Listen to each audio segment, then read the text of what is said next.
بسم اللہ الرحمن الرحیم۔ آج کی اس ویڈیو میں ہم آپ کو بتائیں گے کہ مور کو جنت سے کیوں نکالا گیا۔ مور جتنا خوبصورت ہے اس سے زیادہ جنت میں خوبصورت تھا۔ مور کی خوبصورتی پہ سبھی پرندے فدا تھے، لیکن ان سب خوبیوں کے باوجود مور سے کون سی غلطی ہو گئی جس کی وجہ سے اللہ تعالیٰ نے مور کو جنت سے نکال دیا۔ اللہ تعالیٰ نے جب حضرت آدم علیہ السلام اور بی بی حوا کو پیدا کیا، اس کے بعد ان کو جنت میں بھیج دیا۔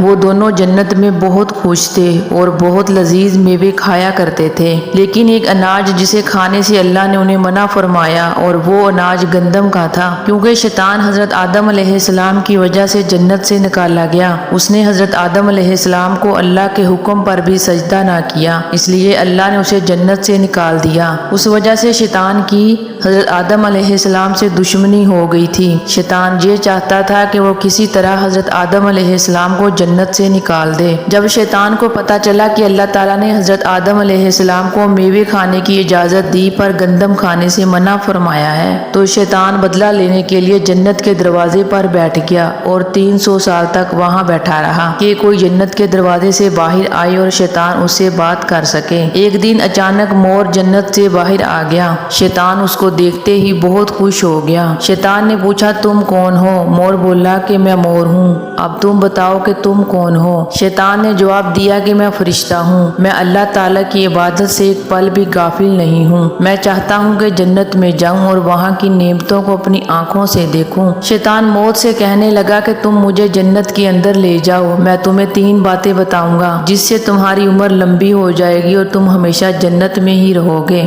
شیطان کی باتیں سن کر مور لالچ میں آ گیا اور کہا کہ میں تمہیں جنت میں نہیں لے کر جا سکتا، لیکن ایک سانپ میرا دوست ہے، وہ تمہاری مدد کر سکتا ہے۔ یہ کہہ کر مور سانپ کے پاس آیا، اس کو ساری بات بتائی۔ سانپ بھی شیطان کی باتیں سن کر بہت خوش ہوا، پھر شیطان کو اپنے منہ میں چھپا کے جنت میں داخل ہو گیا اور یوں شیطان اپنی چال میں کامیاب ہو گیا۔ سب نگہبان کو معلوم تھا کہ شیطان چال چل رہا ہے اور جنت میں داخل ہو چکا ہے۔ فرشتے شیطان کو جنت سے نکالنے لگے، تبھی اللہ کا حکم ہوا کہ اس کو ابھی جنت میں ہی رہنے دیا جائے۔ فرشتے اللہ تعالیٰ کے حکم سے رک گئے کہ شاید یہ حضرت آدم علیہ السلام کا امتحان ہو۔ شیطان حضرت آدم علیہ السلام اور بی بی حوا کے پاس جا کر اپنی محبت کا اظہار کرنے لگا۔ وہ دونوں شیطان کو پہچان نہ سکے کیونکہ ماضی کے مقابلے میں شیطان کی شکل بدل گئی تھی۔ میں چاہتا ہوں کہ آپ ہمیشہ جنت میں زندگی گزاریں، ہمیشہ خوش رہیں۔ حضرت آدم علیہ السلام اس کی بات بہت غور سے سننے لگے۔ شیطان نے حضرت آدم علیہ السلام سے کہا کہ آپ میری بات مانیں تو جنت کی اور سہولتیں بھی آپ کو ملیں گی۔ حضرت آدم علیہ السلام شیطان کے بہکاوے میں آ گئے، کہنے لگے کہ سب کیسے ممکن ہے؟ شیطان کہنے لگا کہ آپ گندم کا دانہ کھا لیں تو آپ کو ابدی حیات حاصل ہو جائے گی اور آپ جنت میں ہی رہیں گے۔ یہ بات سن کر حضرت آدم علیہ السلام خوش ہوئے، لیکن ان کے دل میں اللہ کی نافرمانی کا خیال بھی آ گیا۔ جبکہ بی بی حوا شیطان کی باتوں میں آ گئی، جس پر بی بی حوا نے حضرت آدم علیہ السلام کو راضی کر لیا۔ پھر اس کے بعد دونوں نے گندم کے دانے کو کھا لیا۔ جیسے ہی گندم کا دانہ ان کے اندر گیا، دونوں کے جسم واضح ہونے لگے، دونوں اپنے اپنے جسم چھپانے لگے اور خوف خدائی سے کانپنے لگے۔ اللہ نے فرشتوں کو حکم دیا کہ حضرت آدم علیہ السلام اور بی بی حوا کو زمین پر اتار دو۔ حضرت آدم علیہ السلام کو